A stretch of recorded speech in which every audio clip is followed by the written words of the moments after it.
Hello, hello, hello, folks. This is Jay Frost speaking to you from, of course, the Philanthropy Mastermind series, and more specifically, our How to Raise show. This is what we do, as you probably know, every Thursday, bringing you leaders in the field who can not only give you a lot of great information, but really train you, and you have access to CFRE credits. So if you're trying to stack up those credits for your CFRE or to renew it, this is a perfect place to be. And if you're just doing this because you want to do your job better, well, all the better. You're going to have a great opportunity to do that today, as you do every Thursday. Now, I'm wearing a badge, and in case you're wondering what that's about, I'm also at the NEDRA conference, the New England Development Researchers Association conference. That's a place I haven't been for a few years. And it's really great to be here. I'm in the hotel room at the moment, but I want to give a shout out to all the people in the research and prospect development community and say hello. None of you who are here with us today are at the conference because if you're at the conference, you're at the conference. You're not here with us online. But it's a great association. It is a part of the broader APRA world, and I just want to give a shout out to them, and in particular to Helen Brown and all of the people at the Helen Brown Group, especially their CEO, and for a 20th anniversary, which they celebrated just last night. So congratulations to them. Now, today, we, of course, have a session on the 7 steps to building $1 million board, even if you're starting small, which is, of course, a behind-the-scenes look at a framework that our guest today, Sabrina Walker-Hernandez, has built into her book, which I'm sure she'll reference in the course of this today. Well, I'm going to do a better introduction of Sabrina in just a moment, but I want to welcome all of you who are live with us. And if you're watching this later in a recording, hello to you as well. But if you're here with us live, it does mean that you get a chance to participate. And I know that our guest would love to know that you are here and maybe where you're from, which part of the country, which part of the world, maybe which organization you're with, what you do, whatever you choose to list, please do go ahead and put it in the chat right now. Look for the chat, open that up and say hello. She would appreciate that so much. And so would I.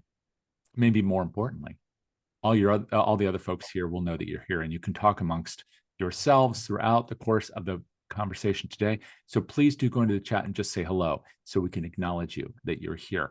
Additionally, we also have the Q&A.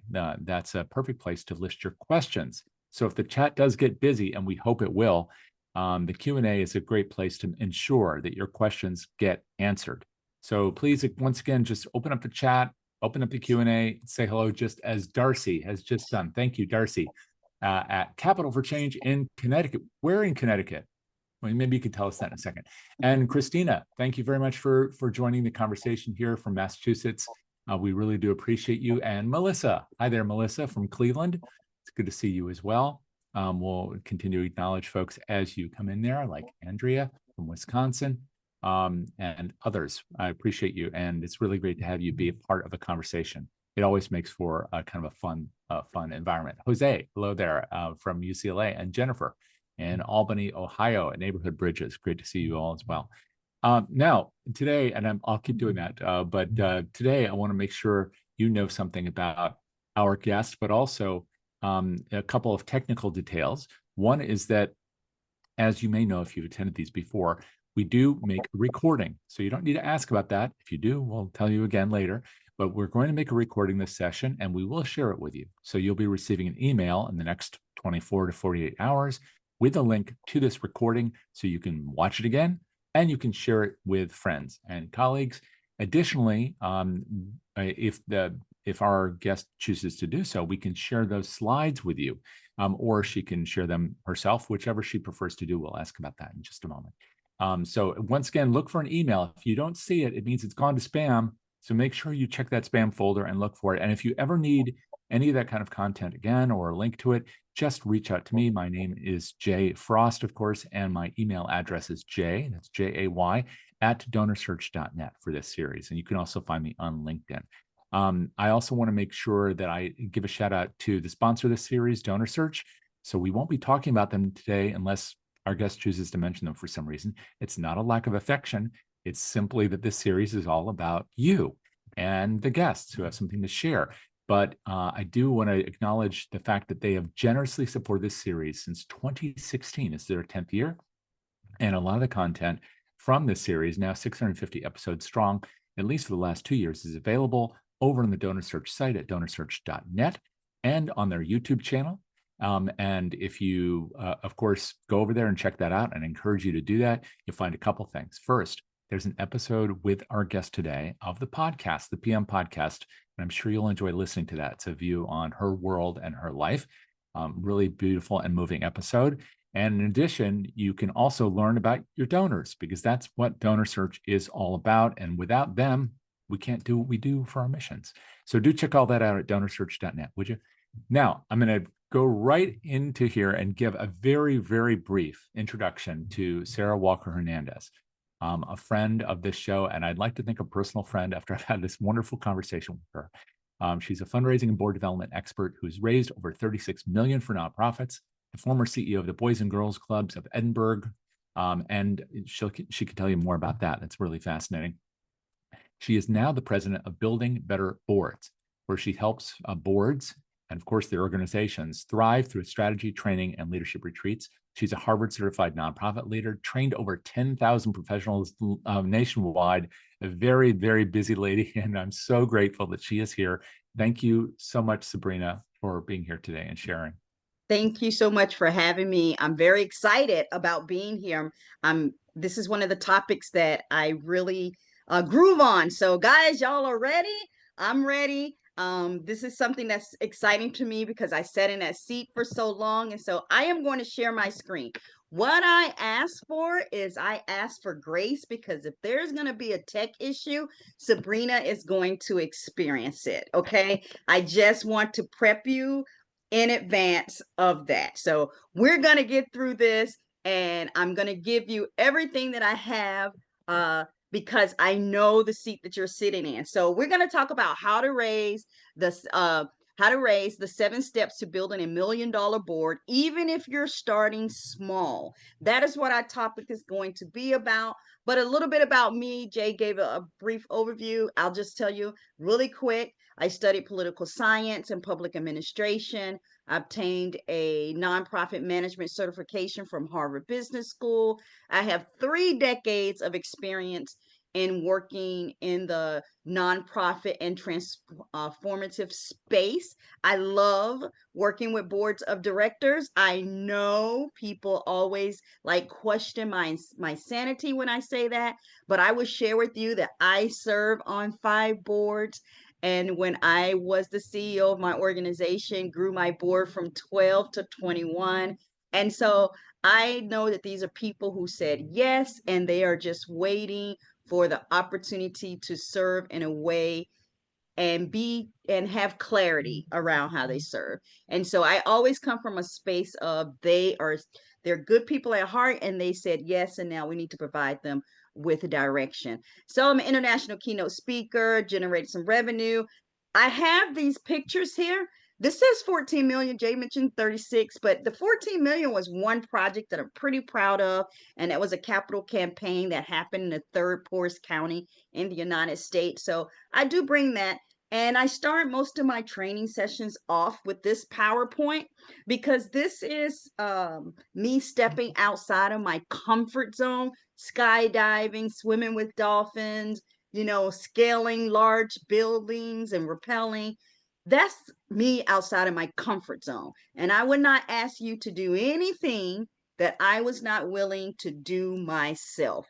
So I am asking you to step outside of your comfort zone, because may sound a little different from what you're used to hearing, or you've heard it before and it may hit you a little different. But step outside that comfort zone. There's great learning outside of that comfort zone. I learned a lot about myself in doing these things. One of the things I realized is I would never rappel off a big building again. It was not my jam, but at least I can say I did it. So that's what I'm asking. Again, what I do is facilitation, keynote speaking, leadership and board and strategic planning, and executive coaching. And I'm going to, for the next 40 minutes or so, try to get you be on time and efficient with the time. The goal of this presentation really is so that you can understand the role of the board in resource development and fundraising, so you can learn how to engage them in each of these roles, and you can know how staff can support board and resource development and fundraising, because that is their purpose, but we also have to know how to work within that. And as mentioned, I used this approach for over 15 years as the CEO of a nonprofit organization. I increased my annual operating budget from $750,000 to 2.5 million and completed that $12 million comprehensive capital campaign. I started and grew an endowment to $500,000. And I was talking to the CEO who was my successor, and just out of conversation I was like, how much is that endowment now? And I retired in 2018, and she said, oh, it's at 1.5 million. So yay. And had 180 days cash reserve. And my organization was located along and is located along the Mexico-Texas border in the third poorest county in the United States. So that is the background which I come with. And so, how do you raise money, and how do you get your board to raise, 7 figures? So, here's the role of the board members when we talk about fundraising. They have to give generously, they have to be an advocate, and they have to participate in resource development and fundraising. Now, it's so easy for me to say that. I've sat in that chair and it's like, good luck with that. Well, I am not a theorist. I am a person who has lived it. So I'm going to give you everything that I have to help you get there, help you get your mind right so that you can help them get their mind right. And how do you talk about this when you're in the boardroom, or more importantly, when you're not in the boardroom and you're sitting across from that board member at a lunch or at a dinner or at a mixer? How do you have these conversations? So when we talk about give generously, they have to make their own personal gift, because it is hard to ask someone else to do something that you're not willing to do. That's one. It shows their commitment to the organization, and it makes them a much better fundraiser. So those are 3 reasons why they need to give generously. But how, right? How do you facilitate that giving? Because those are just words on paper. But how do you facilitate that board giving? It's easier when you start at the beginning, and that's with the recruitment process. I'm going to say it again. It's easier when you start at the beginning, and that's the recruitment process. None of this disingenuous behavior of, oh, we don't want to talk about fundraising during the recruitment process because that's going to scare them off. Not only is that disingenuous, but you are going to get the board that you recruited. If you're not talking about fundraising during the recruitment process, then you're not setting that expectation. And how you talk about fundraising during the recruitment process matters as well. And we're going to get into that as we go through this. But you have to talk about it during the recruitment process. You have to have a yearly individual meetings with board members. Yes, I said that. Yearly individual meetings with board members, not just in the boardroom. If you are just seeing your board members that once a month or that once a quarter, facilitating board giving is going to be a more than pushing a rock uphill. And so having those yearly individual meetings with board members is going to make a critical difference for you. I will share with me about my experience. Again, remember, I had 21 board members, grew it from 21. Now, there were certain board members, like my board chair, that I met with on a monthly basis. We would sit across from each other every month, and I would share the good, the bad, and the ugly. Some board members I called my board champions. Those were people that they were really respected. I understood they had my back. If I had something controversial to introduce to the board, or something I thought they were going to be resistant to, those were the people who championed the message for me. I called them my board champions. I met with my board champions sometimes. I had one, Ella De La Rosa, and I will always speak her name. She's since passed away from breast cancer. But Ella and I had lunch almost once a week, not because she was a board member and it, you know, we did develop that, but because I liked Ella. Let me be very clear. I liked her. We became friends. She had the same vision that I had for the organization. And not only was there Ella, there was Doris Albin, and I had and Judy Flowers and Millie Smith. You notice there's a pattern here. It's a lot of ladies, right? So set up those meetings, have your board champions, meet with your board chair outside of the monthly boardroom. And then for the other board members, I would stop by their office at least once a year, pop in and say, hi, how's it going with you? Here's how it's going with me. Let's talk about this. That helped facilitate board giving because I was getting to know them and we could talk about that. Having an annual commitment form is another way. Now, you can go on these internets and download an annual commitment form. I have one in my free VIP resource library. They're not hard to come by. Get yourself a form, but just because you have a form doesn't mean it is going to automatically solve the problem of board giving. You have the form, but you also have to have accountability process. When are you handing out the form? When are you reminding people? Remember, these are board members and they're very busy. So you can hand out the form. For me, it was customary. Yes, in December at our annual meeting, it was here's your Christmas gift and here's your annual commitment form. Can you fill it out and hand it back to me? We made it very easy for our board. We set up ACH, automatic draft. We took credit cards. We did all those processes because it made it easy for them. And not only did we hand it out in December, we had an accountability process where if someone hadn't paid by Q1, then the board chair would call them and remind them. We had a reminder process. So these are the ways that you can facilitate board giving. And now I would say this, people are talking about how federal funding is being lost because of federal grants. That's a great way to start facilitating board giving.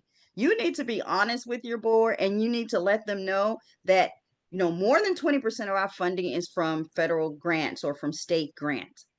And this is a crisis that we're experiencing. And so, how do we respond in a crisis? We respond with giving, right? And now we need you to give. So you need to be having those conversations now. This is the time. If you don't have board giving, this is the time. And if you, as a CEO, cannot deliver that message, then talk to your board champion and y'all draft up exactly what you need to say, how you need to say it, and how you need to introduce that to the board. I just did that on a retreat with a organization whose 27% of their funding was from federal and 23% of their funding was from state. That's 50% of their funding, and they had no board giving. And so I came in for a board retreat, and this is what the CEO decided to do, bring me in for a retreat. And we talked about that. And they walked out with each board member agreeing to a $3,000 pathway. And not only agreeing to a $3,000 fundraising pathway, they also agreed that each board member would have a minimum personal give of $250 a year. So this is the time to start having those conversations. You also need board members to be an advocate. You need them to share their personal stories, spend time in the nonprofit, and have that elevator speech. Here's why. When they are out talking in the community, when they're at a chamber meeting or Rotary meeting or city council meeting, whatever it is they are doing, you have to equip them to be able to tell the story of your organization. And so, in order to equip them to tell that story, you do need to spend time coming up with the elevator speech. And I don't want to assume people know what the elevator speech is. It's what people say about your organization and the time that it takes to travel from floor 1 to floor 2 or from floor 1 to the lobby. Are your board members hitting those highlight and key points? Right? You don't have to script out exactly what they say, but we need to know we need you to hit point 1, 2, and 3, and we're all saying the same thing. And they need to spend time in the nonprofit. Now, let me pepper your expectation. and say this really succinct. You don't want your board members spending too much time in your nonprofit, like just showing up randomly. But you do need to have at least a calendar that says these are the important program times that we want you here. Again, I serve on 5 boards, and one of them is the Museum of South Texas History Board. They have programs every weekend. I'm giving my time, my talent, and my treasure, but part of that time is not going to be showing up every weekend. But I have a list of the 4 major things, and not fundraising event, but program events, the 4 things they want me as a board member to pick from that I can show up and support. Whether that's Heritage Day, whether that's I think they have the Heritage Day. I've been to the exhibit day, opening day, whatever that is. They give me 4 and say if you can attend, 1 out of these 4 or 2 out of these 4. But they have something every weekend. That's 52 weekends out of the year. I'm not going. And I think they realized that, but they said these are the 4 things, pick from here. And so that's how strategic we have to be, to get them to be an advocate.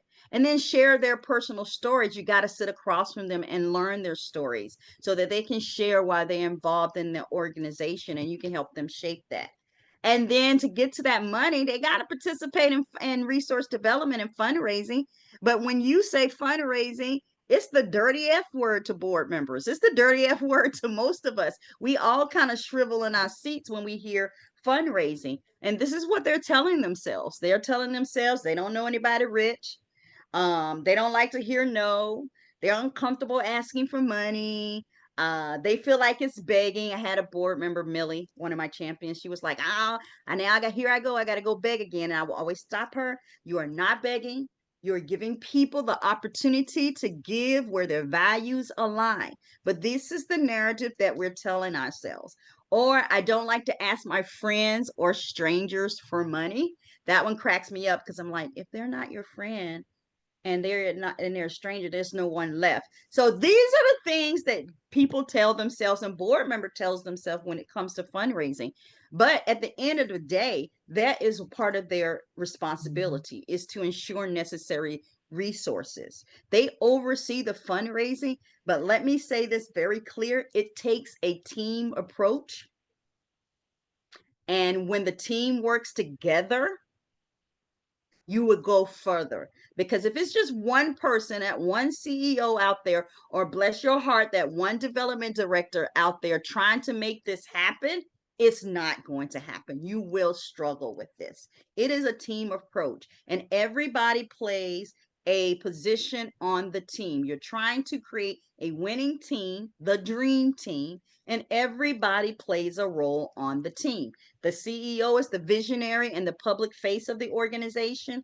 The board members bring the credibility and the relationships. If you've done recruitment right, they are the community leaders. They are the people who have influence in the community, and they're going to bring those credibilities and relationships to your organization. And then the development director helps coordinate all of those moving parts.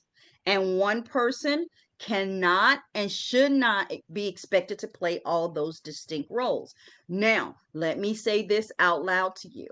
I did not have a development director until my last 5 years as a CEO.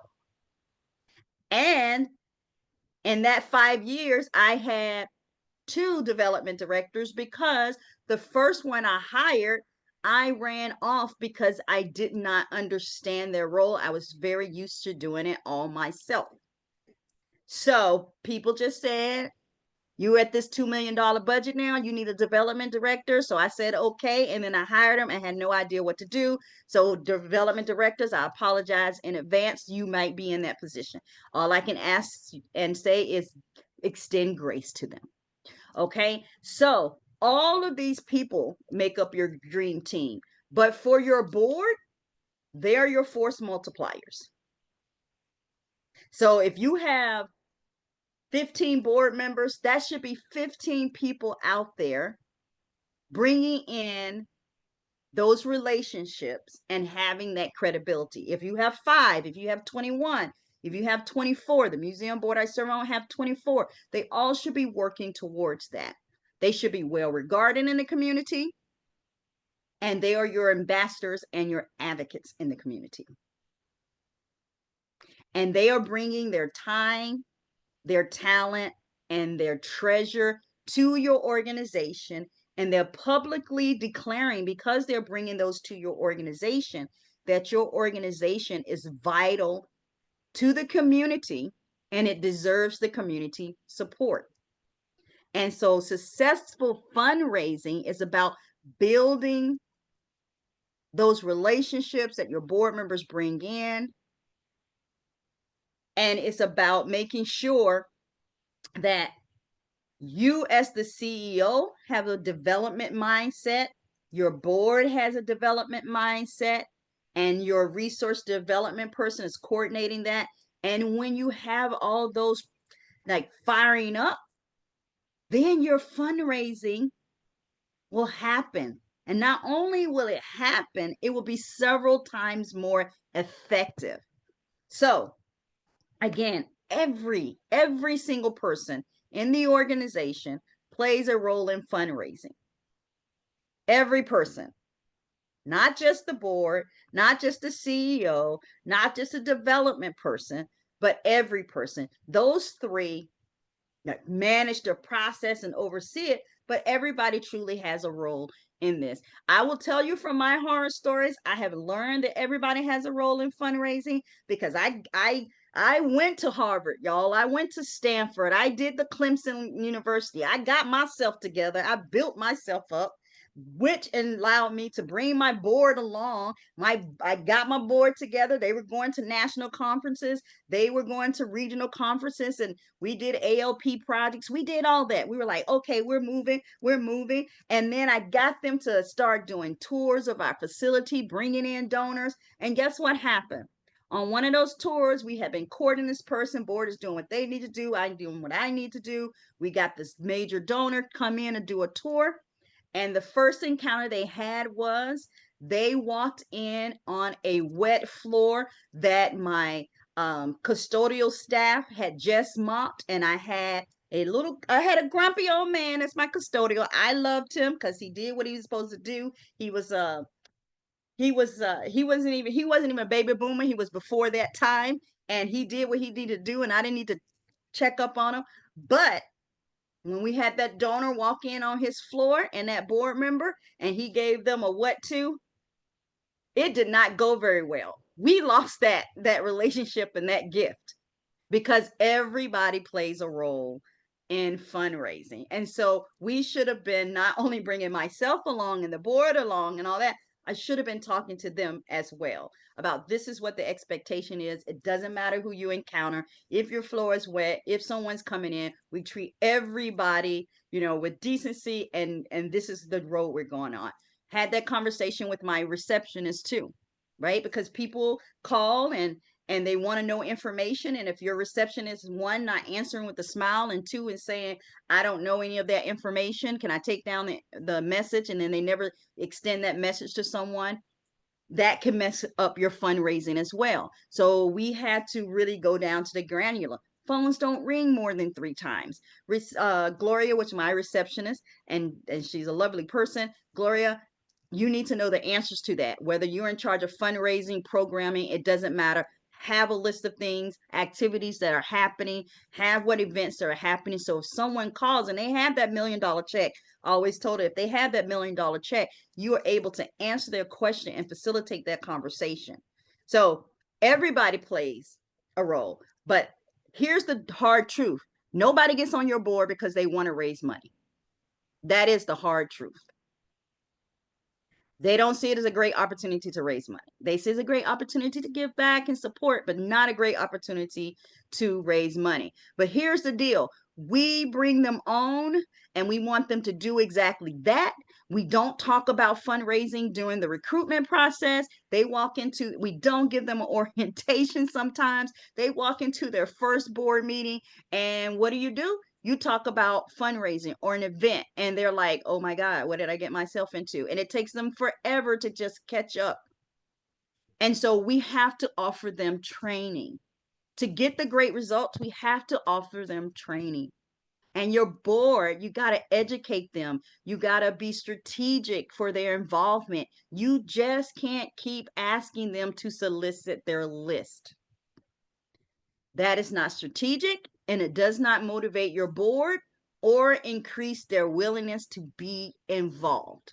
I know you've heard this before, but I am going to land that plane for you. If you continue to do that, you're going to continue to get the board that you deserve. This fundraising is about relationships. It is about the donor. It is about centering the donor, and it's about getting your board to understand that and what role they play in that fundraising process. So this is what changed it for me. And I hope that my prayer is that you get this. Out of everything that I said, I hope that you get this. Fundraising is a formula. And 10% of fundraising is identifying. That's identifying potential donors. We go to events. I'm going to one tonight called Wine, Women, and Shoes. I'm going because I am scouting for my other organizations. I want to see who's in the room. I want to see how they're doing things. I'm identifying. And then the other 10% of fundraising is qualifying. That means just because they gave to this organization doesn't mean that they're going to give to my organization. And then 60% of fundraising is cultivating. That's building relationships.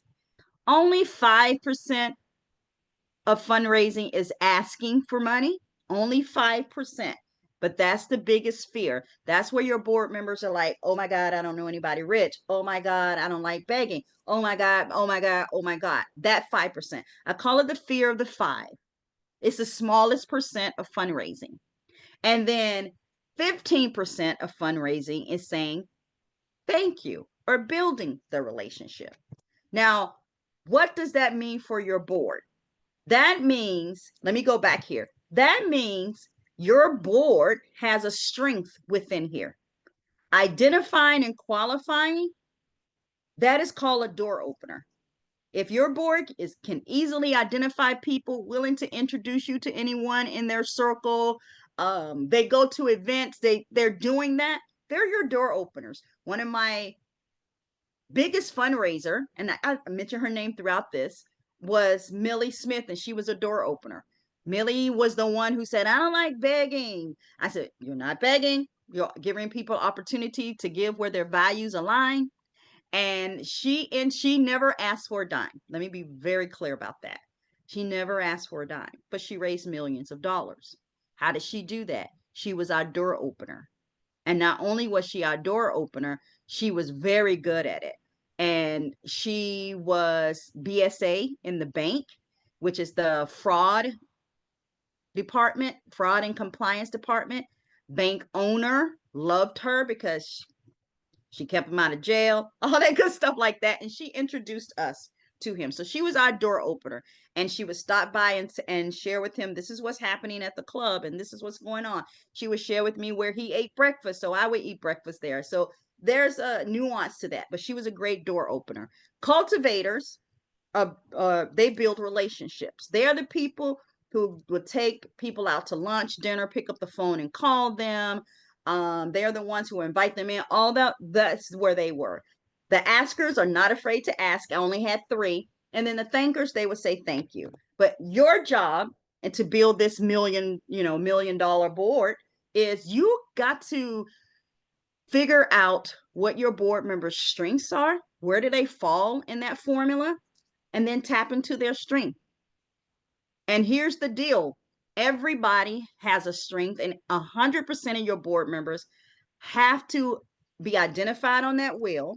And not only that, they also have to give personally. So one, they have to give personally, and they have to be identified on that wheel. Where do they fit? So again, so you can have something, because you're going to get a copy of this. So you can have something, so you can start saying, okay, Where is this person's strength? And you can ask them. That's what a good board retreat will do for you. Take this information and have up there door opener. And this is what door opener does. Cultivator, this is what they do. Thanker, asker, this is what they do. And board members, where's your strength? And put their names on the little sticky notes and put them there. And how are you going to do that? So if they are a door opener, they are going to identify those potential donors. They're going to build relationships with who they identify. They're going to generate interest in the organization, and they're going to let that prospect know all about the history and the programs. So if you recall, I said Millie, right? Well, Millie, again, she introduced the organization to the bank owner, told me where he ate breakfast, stopped by his office to share what was going on with the organization. The bank owner introduced the bank president, and the bank president became the co-chair of our capital campaign committee. Raised $12 million through that capital campaign. I got to fly in a private airplane because the bank owned a private airplane to go and talk to the Maybe Foundation, and walked out with a $350,000 check. I credit that all to Millie, who was the door opener, but never uttered the sentence, will you consider an investment of $10,000? That was not her strength. So you have to lean into your board members' strengths, right? And I will share with Jay the list generator, because list generator helps people jot down who they know. Like, name 2 people that you know who are elected officials. Name 2 people that you know who you do business with. It helps board members to loosen up that brain, because if you just tell them to solicit their list, they automatically are going to be like, I don't know nobody, because this happened to me. You got to get people in the right mindset. And then I'm going to slow down and say this very clearly. Cultivators, I love them because they build those relationships. And most of my board members were cultivators. And I had to be okay with that. And this is what I found out. If you have a team of cultivators, they make it so much more easier for when the ask happen. And sometimes if they do it so well, you don't even need to ask. The check will show up in the mail. I know this because I had a $30,000 check show up in the mail without the ask, because the person who was a cultivator was able to tell the story so well, and understood and talk about the organization, and understood some of the gaps, that they just wrote the check. So if you have a board that digs into cultivation, it's a good thing, because it's true what they say. People give to people, and they're out there building those relationships for the organization. And I will share with Jay the 5x5 plan, because look, at the end of the day, this is a business. And I know some people don't like to hear that, but this is a business. 501c3 nonprofit is just a tax designation. So I take from the business world. So each of my board members had 5 accounts, which was 5 people, that they were responsible for touching at least 5 times in the year. And that was the cultivation. So I said, here you go. These are the ways that you can touch your people, your 5 people. Set up face-to-face meetings. That's number 1. It's still reign king. It'll always be. It's business. We're sitting across from each other, eye to eye. And when you are connecting with them, whether it's at lunch or breakfast or coffee or in their home or in their work, and let me just say this, I've been in donors' homes. I prefer work, because at work you find out about their collections. I had one that collected shoes. I had one that collected turtles. I had another one that bought his dog. I had 2 donors that bought their dogs to work. So I got to learn about them more. So that allowed me to lean into who they were and stop by. Like, if the one that did the turtles, I would find turtles everywhere. And now that I knew that they liked turtles, I would just stop at their office and say, I saw this turtle and I saw it and I just wanted to bring it to you, and just bring it. And that was it. So that was one of the touches. And when you are doing the touches and you're sending across from them, you're being intentional. You're asking questions, right? To see what their interests are, to see what program in the organization would align with their interests, to see why they give, what inspired them to give to your organization if they've given before. What are they passionate about? We had a lot of programs at the Boys and Girls Club. We had art program, literacy program, sports program, fitness program, technology programs. That all fell up under our umbrella. But I need to know what that particular donor is passionate about. Because if they're passionate about art and I go in there and start talking about sports, I have already lost them. I have told them, I don't know who you are. So this cultivation is about getting to know who they are and being strategic about that, and seeing how they want to be more involved in the organization. And then number 2 is phone calls. Just picking up the phone and checking in on them. That is a touch. I like traveling. I'm traveling this week, and what do I do when I'm in the airport? I make phone calls. I make phone calls to the people that I am cultivating with the 2 fundraising boards that I serve on, and I just check in on them. It's a perfect time because they can hear the airport noise in the background, so they know it's not going to be a lot of time that I'm going to be with them, and I can end the conversation, say, hey, I was just checking on you. Oh, my flight is about to board. So it's a perfect time. So number 2 is phone calls. Number 3 is newsletters and other communication, making sure that they get on your newsletter list so you can send them communication, right? Whether they open the newsletter or not, the subject line and the fact that it is from you brings their attention to you. So you have to get over this fact. Well, they don't even open up the newsletter and they don't even read the newsletter. I am a monthly giver to 2 organizations, and one don't send me any communication, and only at the end of the year. And guess what? I stopped my gift to them. And one, I get a newsletter. Now, do I open up that newsletter every month? No, I do not. But it reminds me that they're thinking about me, and I appreciate it. And the other communication, they will send postcards in the mail, not all the time, but for at least for Christmas, Easter, Valentine's. One organization sent me those pieces of communication, regardless of how much they gave. If they're one of the accounts that you're cultivating, and you should not be asking for money, it's more about the gratitude. That's number 3. And then number 4 is events. And I'm not talking about fundraising events. I'm talking about those non-fundraising events. I'm talking about friend-raising events, social gatherings, house parties, all of those types of event in major donors' home, and social settings. That's number 4 on how do you cultivate. And then number 5 is volunteer opportunities. Some people like a hands-on volunteer experience, so you have to give that to them. And then number 6 is surveys. And I'm not talking about formal surveys, and those are helpful. And there's a lot of information out there if you want to do those formal surveys. But what I found is just asking people for advice is a way to cultivate them. And so those are the touches that you can do. And if you have a goal and you do those 5 times a year with 5 different people, they are cultivating, and it moves them in the position for asking.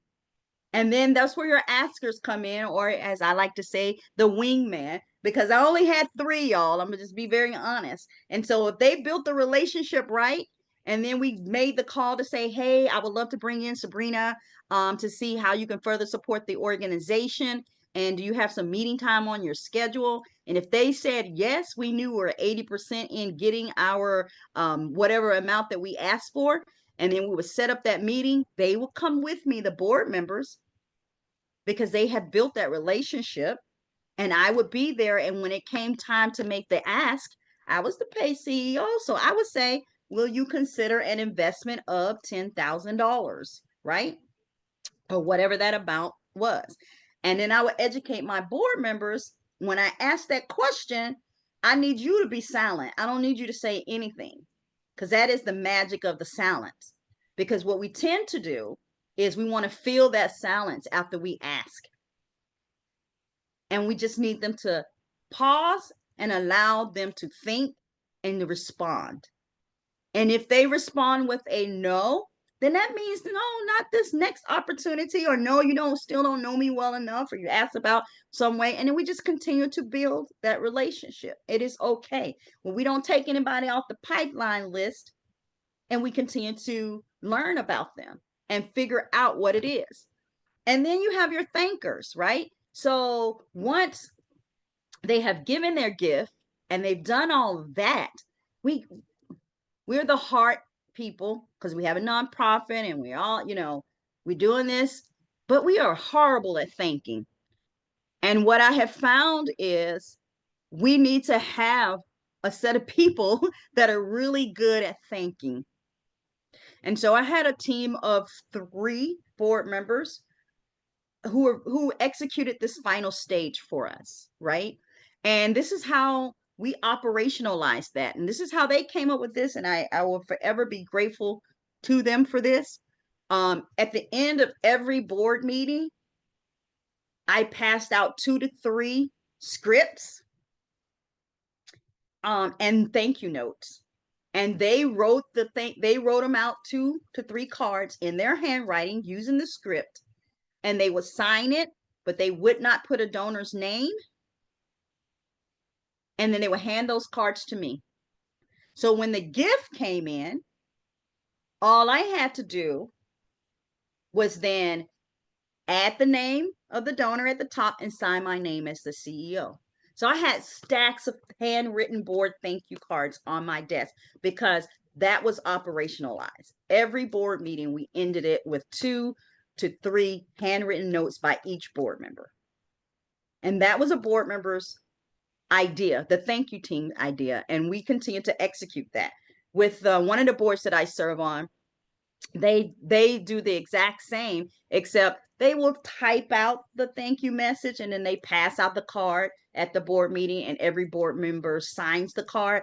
And while that is happening, the CEO will say, this is why board members get to nominate with someone to send a thank you card to. And as this passing around, the board members say, this is why this person was selected. This is what they've done for the organization. And they do it like that. The other thing that this thank you team did was if there was certain donors that came in of certain size, I would send them the email and say, hey, this person just donated at this amount. Who can call them? Here's their number. And then they were the first one to respond back, say, I'll do it. They would move forward and do it. And so that meant that we had people receiving personal phone calls from our board members. They got those handwritten notes within 24 hours of that check or that credit card coming into our organization. So we were on point with our thanking, and that made a difference. And so you, as you're sitting in that chair, I got like 10 more minutes. As you're sitting in that chair as the CEO, your job is to engage your board members, engage their heart, mind, and passion for fundraising. And as we saw, there's many ways to do this, and you just have to figure out what their strength is. And your role of this as a CEO is to focus your board, inspire them, ready your board, and engage your board. And I've given you ideas throughout this, but here's some that I want you to hear. And just as you're hearing this, pick what you're going to do. You do not have to do all of these, but pick the ones that make sense for your organization and what you can do next month, right? So focus your board. Mission moments. Start your board meetings off with mission moments. I don't care what your mission is. You can start your board meetings off with mission moments. I understand that I dealt with kids, so I could bring in cute kids, okay? And so I would bring in those kids and they would say what they liked about the Boys and Girls Club, what they didn't like, what they wanted. That's exactly how I got the $12 million capital campaign going, because those kids was like, when it rains, we flood. And everybody kept saying that over and over again. And our board was like, okay, we got to do something different. And so that really helped. I serve on a history board. They'll bring in an exhibit around the room during the board meeting, and we'll look at that exhibit and they'll talk about that. I have a friend that served on a zoo board. One time they brought in a snake to the board meeting, Now, what do you think all those board members were talking about after that meeting? They were talking about touching that snake. So another board that I serve on is not exciting like those. And you would think history is not exciting, but it's exciting to me. But I serve on another board, and their mission moments is each board member is consciously out when they are in the community looking to engage with a benefactor so they can come back to the board meeting and say, this is our mission moment. So you have to institutionalize that if mission moments is the way you want to go. Some organizations will do mission mingle moments. That means board members will turn to and have 2 minutes to say, why they serve on this board, and they'll talk to each other. When you have a board of 27 or 24, like with the museum, sometimes I don't know my fellow board members. So we will do a mission mingle moment. Well, I actually get to talk to the board member and say, oh, why are you on this board? What do you do? That kind of thing. So that's how you do that. And then you got to focus on real outcomes and results, right? And so one of the things that you can do when you talk about focus on real outcomes and results, one of the things is, how are you ending your board meetings? Are you ending your board meetings with a PowerPoint and showing happy clients and making the data come alive? Think about those. That's how you focus your board. You have to inspire your board. You got to make resource development fun. And I know you think that's hard, but it's not if you have a plan. And we gamified ours. Everything that you did had points assigned to it. If you bought in $1,000, that was 1 point. If you chaired a committee, that was 5 points. And the whole goal was to get to 15 points for the year. And at the end of the year, we had an annual banquet and we named board member of the year. We recognized people who did perfect attendance. If attendance is an issue, we gave them clocks because, hey, they were giving us their time. But you got to gamify this process and inspire them. Your board are your biggest donors. They're giving their time, their talent, and their treasure. And sometimes we take them for granted. We do not treat them like donors. But if we treat them like donors, then we're teaching them how to treat the other donors. So this is all very intentional, right? You got to ready your board. You got to give them the proper training. I talked about that. Board retreats are not just there because we can say we did a board retreat. How are you theming out your board retreat? Are you offering ongoing board education? For my organization, nobody could just be board chair. It wasn't, oh, this tag, you're it. It was an honor to be board chair. And in order to be board chair, you had to attend a regional conference or a national conference. So we provided them proper training. And yes, did the organization pay for it? Yes, we did. It was an investment in our board and an investment in our organization. Now, we did come up with the deal of, if you got frequent flyer points, can you take care of the flight, right? And the other thing is, we pay for it, and we would say, if the budget ends in a red, you can reimburse us the hotel. But if it ends in a black, you're cool. So that's how we approach that. You got to practice with your board. Asking for money is not a natural thing. One of the most hokiest things I thought in the world was to practice in a board meeting asking for money, but my board members absolutely loved it, and it helped them get over the hump. And you got to educate them on the donor cycle. 10% of fundraising is identifying, 10% is qualifying, 60% is cultivating, 5% is asking, and 15% is thanking. You got to educate them on that. They don't know that. Some of you don't know that, and it's okay. That's why you're here. But you all have you can fit in that cycle. But in order to know if you fit in that cycle, you have to know what the cycle is. And then you have to engage your board. Again, you got to give them the appropriate fundraising and resource development role. Are they a door opener? Are they a cultivator? Are they an asker? Are they a thanker? And then you got to create that support structure for them to help them. And one of my favorite parts is why I met with my board members, not just because I liked them and they were great people and it was my job, but I needed to know their inventory. And when I talk about their inventory, it is I had board members that were struggling with getting live auction items for an event. And I'm sitting across from them where I want our customary lunch, and he mentioned something about having a time with Sisto, and he knows I talk about him doing this training. And he mentions his timeshare in Mexico. And I'm looking at him like, you got a timeshare in Mexico, and you telling me you struggling with your live auction items? Would you be willing to put that up as a live auction item? And he's like, oh yeah, I hadn't thought about that. Okay, no problem. That's why I'm here. And that live auction item made over, like, I think the first time it went out, it made like $4,000 on our live auction item. And he got credit for that on our little gamification. That was 4 points for him because it was $1,000 per point. He was closer to his 15 points. And so knowing that inventory, Ella, again, I'll speak her name. Ella had a QVC shopping problem. She ordered off QVC all day long. And so if I needed silent auction items, I'm like, Ella, I need you to go to your QVC closet because I need this, this, and this. And we would go shopping in her QVC closet. So you got to engage your board.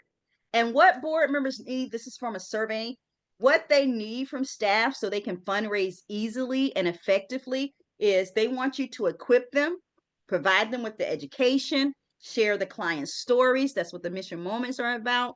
They want you to make it easy. Give them the script. Give them the social media posts. Give them the sample letters and the email. They want to be accountable. You got to hold them accountable. And I know this is easier said than done. I am working with a client right now, and one of their board members, I've been trying for 3 weeks to get a meeting.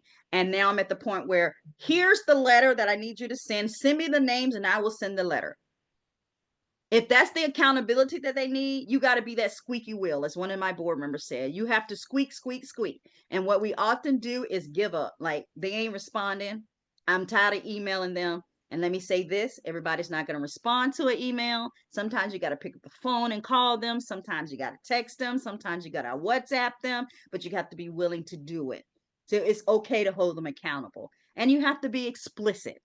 Somebody said, well, I don't want to seem bossy. And I'm like, you are the boss. So you got to be explicit. You got to let people, there needs to be clarity around what the expectation is. And it starts with recruitment. I'm going to say it again. It starts with recruitment. So now what? How do I start the transformation? Again, I talked about board retreats. We're getting towards the end here. I want to make sure I have Q&A. Board retreats are not just a couple of 6 hours that you get together, or if you're doing 3 days, one of those days is partying. And you really need to be talking about these things during your board retreats. And then you need to have a good CRM system where you're putting notes in there. And I can tell you from my experience after retiring in 2018, if you don't have a good CRM system and all the notes are in your head, when you leave, those notes leave too. So having a good system where you put that information in, and then letting the boards know that their actions are working. Show them the fruits of their labor. And so hopefully that's mission accomplished. I'm going to be going, I know I went into a lot of details here, but the book, I am pouring it all in. You're going to learn about Ella. You're going to learn these stories. I'm talking to people who have been in this game for over 60 years are in this book. And so you can get more out of it. And hopefully, even in this time together, you understand the role of the board in resource development and fundraising. You learn how to engage the board in each of those roles, and you know how staff can support the board in resource development and fundraising.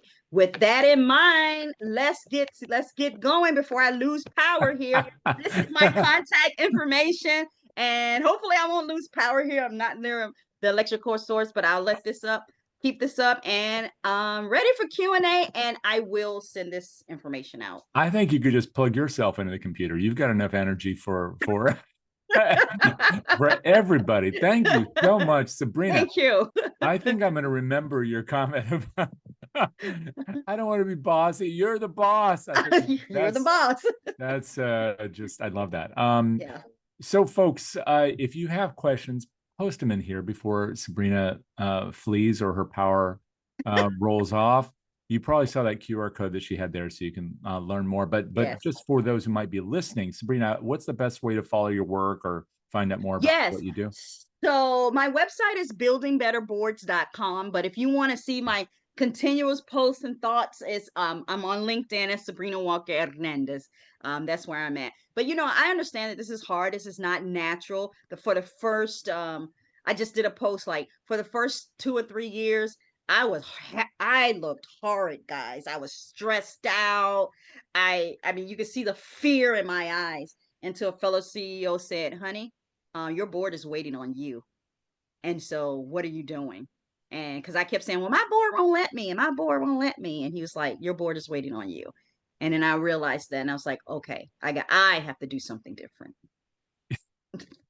So I love that. And I love the stories that you were sharing. By the way, everybody, I listed or I provided in the chat a link to the edition of the podcast where Sabrina talks about her life journey, which is also really wonderful.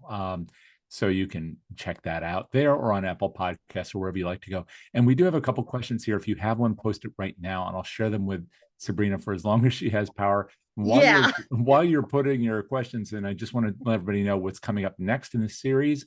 So we have coming up this weekend, we will drop the episode of the PM podcast with Ashley Huft, who is the CEO of Unbound. And you'll hear about her journey working with people around the world in direct aid transfers. It's really fascinating and inspiring.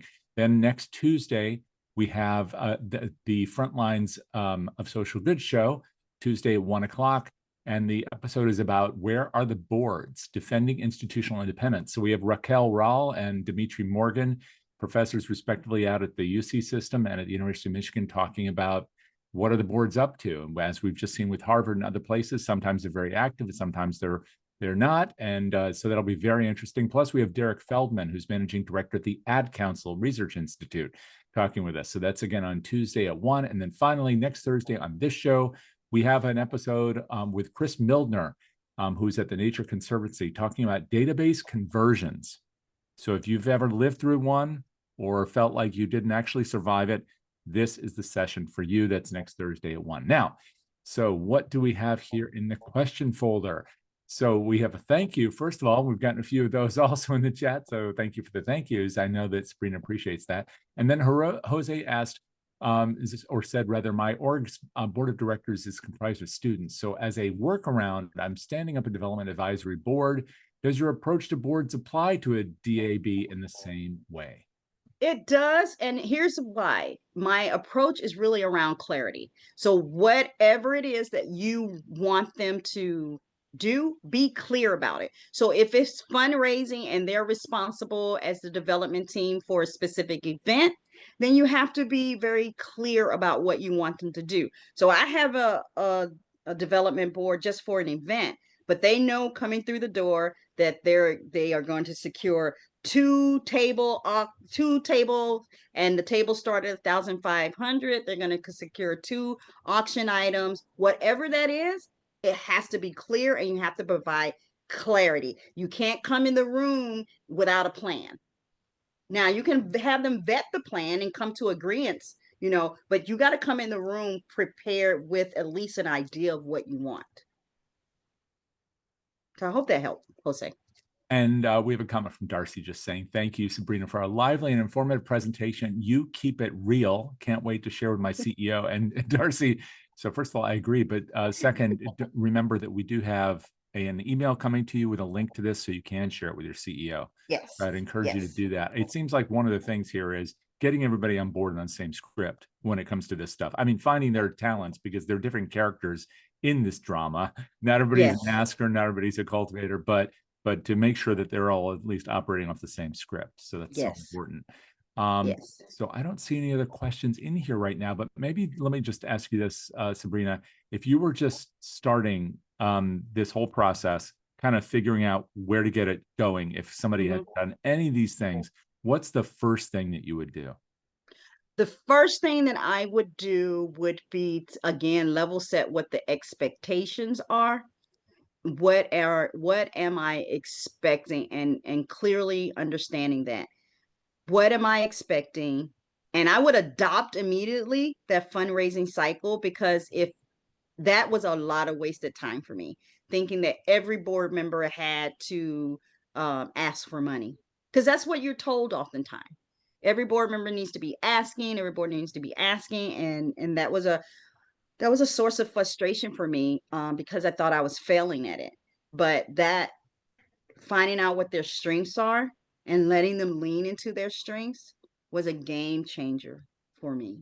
So I would really get to know my board. I say clarity, but in that wrapping in that clarity is really getting to know your board members and seeing where they fit, so then that they can feel empowered and you can feel empowered, and you're level setting from there.